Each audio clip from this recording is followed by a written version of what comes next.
Nintendo's partner showcase happened, and well, it was something. PlayStation is supporting more China Hero projects, Battlefield 6 shows off multiplayer, and more. To stay up to date with all things gaming news, be sure to subscribe. Welcome to Next Play. Now let's get into it. We finally got a direct for July in the form of a partner showcase, and I have mixed feelings on what was there. There were a lot of great looking games, but this felt more like a mix of random games that don't scream Switch 2. I'm not going to go over all the games that were announced, but I'll shout out a few that looked great to me. A link will be down below with everything that was announced from Polygon, I think is what it is. I don't know, it'll be one of those. The direct started off with Monster Hunter Stories 3 Twisted Reflection, and while I've never played any of the Monster Hunter Story games, this one looked more up my alley with a more modern and not so cartoony art style. Debating if I should go back and play the other ones for this. I'm not sure how much they're going to connect, but I do remember seeing that red dragon on the cover, so I might have to play the other ones, I'm not sure.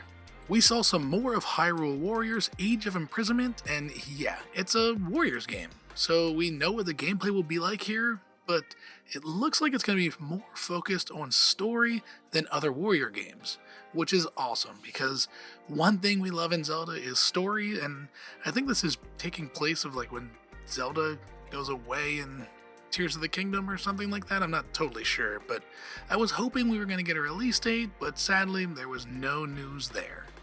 Chronos: The New Dawn is a game that I've been excited since announcement, and hey, it's been announced for Switch 2, and we have a release date for September 5th. Now, I probably won't be playing this on Switch, but man does it look good, and the fact that Bloober Team killed it with Silent Hill 2 gives me some high hopes on how this game will turn out. Finally, Square ended the show with two games. The Adventures of Elliot: The Millennium Tales, which has a HD 2D art style with gameplay that looks similar to classic Zelda games.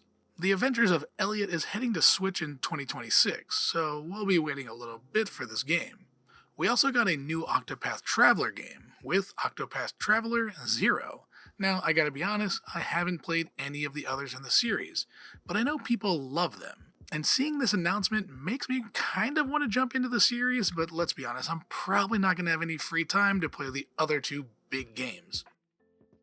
PlayStation was at China Joy 2025 and announced the next wave of China Hero Project games and more to be revealed later.